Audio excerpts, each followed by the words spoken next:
पतचरा श्रावस्ती के नगर सेठ की पुत्री थी। किशोरवय होने पर वह अपने घरेलू नौकर के प्रेम में पड़ गई। जब उसके माता पिता उसके विवाह के लिए उपयुक्त वर खोज रहे थे, तब वह नौकर के साथ भाग गई।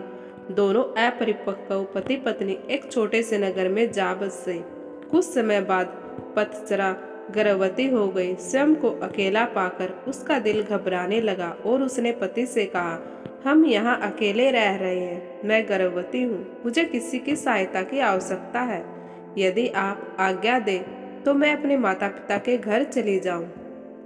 पति पतचरा को उसके मायके नहीं भेजना चाहता था, इसलिए उसने कोई बहाना बनाकर उसका जाना स्थगित कर दिया। लेकिन पतचरा के मन में माता पिता के घर जाने की इच्छा बड़ी बलवती हो रही थी। एक दिन जब उसका पति काम पर गया हुआ था, तब उसने पड़ोसी से कहा, आप मेरे स्वामी को बता देना कि मैं कुछ समय के लिए अपने माता पिता के घर जा रही हूँ। जब पति को इसका पता चला तो उसे बहुत बुरा लगा। उसे अपने ऊपर गल्यानी भी हुई कि उसके कारण ही इस कुलीन कन्या की इतनी दुर्गति हो रही है।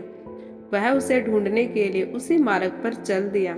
रास्ते में पतचरा उसे मिल गई। पति ने उसे समझा बुझाकर घर वापस लिवा लिया। समय पर पतचरा को प्रसव हुआ। सभी सुखपूर्वक रहने लगे। पतचरा जब दूसरी बार गर्भवती हुई, तब पति स्वयं उसे उसके माता पिता के घर ले जाने के लिए तैयार हो गया। मार्ग में जोरों की आंधी वर्षा होने लगी। पतचरा ने पति से कहा कि वह किसी सुरक्षित स्थान की खोज करे। पति झाड़ियों से होकर गुजर रहा था, तभी उसे एक विषधर सांप ने काट लिया और वह तत्क्षण मृत्यु को प्राप्त हो गया। पतचरा अपने पति की प्रतीक्षा करती रही और ऐसे में ही उसे प्रसव हो गया। थोड़ी शक्ति जुटाकर उसने दोनों बच्चों को साथ लिया और पति को खोजने के लिए निकल पड़ी। जब उसे पति मृत मिला तो वह फूट फूट कर रोने लगी, हाय, मेरे कारण ही मेरे पति की मृत्यु हो गई। अब अपने माता पिता के सिवा उसका कोई न था। वह उनके नगर की ओर बढ़ चली।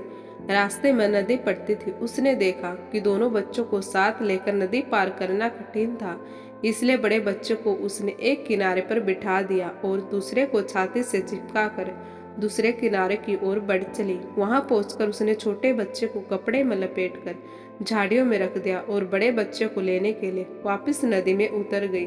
नदी पार करते समय उसकी आंखें छोटे बच्चे पर ही लगी हुई थी। उसने देखा कि बड़ा सा गीध बच्चे पर झपट कर उसे ले जाने की चेष्टा कर रहा था। वह चीखी चिल्लाई, लेकिन कुछ नहीं हुआ। दूसरे किनारे पर बैठा बच्चे ने जब अपनी माँ की चीख पुकार सुनी तो उसे लगा कि माँ उसे बुला रही है। वह झटपट पानी में उतर गया और तेज बहाव में बह गया। छोटे बच्चे को गिद्ध ले उड़ा और बड़ा नदी में बह गया।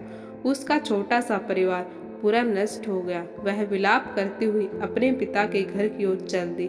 रास्ते में उसे अपने नगर का एक यात्री मिल गया, जिसने उसे बताया कि नगर सेठ का परिवार अर्थात उसके माता पिता सभी भाई बहन कुछ समय पहले ही घर में आग लग जाने के कारण मर गए। यह सुनते ही पतचरा पर दुखों का पहाड़ टूट पड़ा। उसे तन मन की कोई सुध न रही। वह पागल होकर निर्वस्त्र घूमने लगी। उसके मुख से ये ही शब्द निकलते, पति मर गया, बड़ा बेटा डूब गया, छोटे को गिद्ध खा गया, माता पिता और भाई बहनों को चिता भी नसीब नहीं हुई। ऐसे ही विलाप करती निर्वस्त्र घूमती फिरती पतचरा को सभी अपमानित और लांछित करके यहाँ से वहाँ भगा देते।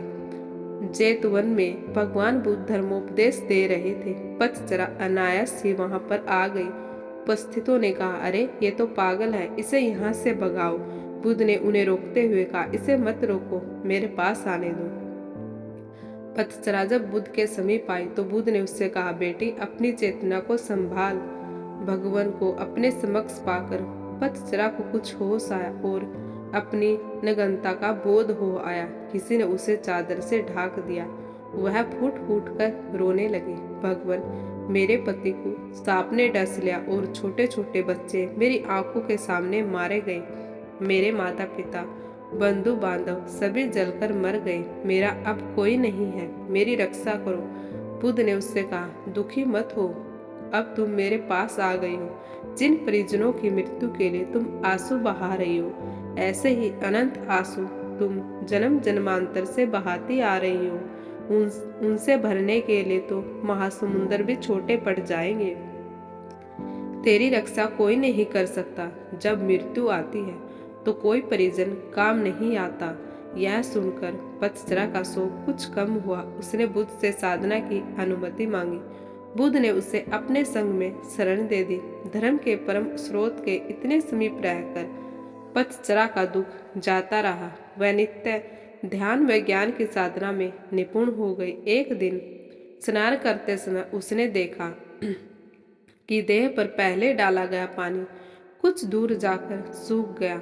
फिर दूसरी बार डाला गया पानी थोड़ी और दूर जाकर सूख गया और तीसरी बार डाला गया पानी उससे भी आगे जाकर सूख गया। इस अत्यंत साधारण घटना में पतज्जरा को समाधि का सूत्र मिल गया। पहली बार उड़ेले गए पानी के समान कुछ जीव अल्प आयु में ही मर जाते हैं। दूसरी बार उड़ेले गए पानी के समान कुछ जीव मध्यम वयता में चल बसते हैं और तीसरी बार उड़ेले गए पानी के जैसे कुछ जीव अंतिम व्यस में मरते हैं। सभी मरते हैं, सभी अनित्य हैं। ऐसे में पतज्जरा को यह भान हुआ जैसे अनंत करुणावान प्रभु बुद्ध उससे कह रहे हो, हाँ पटाचार्य, समस्त प्राणी मरण धर्मा है। इस प्रकार पतज्जरा उन बौद्ध साधिकाओं में गिनी गई जिनको निप्रयास से एक जीवन काल में ही निर्वाण प्राप्त हो गया। तो आपको यह महात्मा बुद्ध की कहानी कैसी लगी प्लीज़ कमेंट करके ज़रूर बताएं। अगर यह कहानी आपको पसंद आए तो प्लीज़ चैनल को लाइक करें, शेयर करें और सब्सक्राइब करना बिल्कुल ना भूलें। बेल आइकन को जरूर प्रेस कर लें और वीडियो को अंत तक देखने के लिए आप सभी का बहुत बहुत धन्यवाद।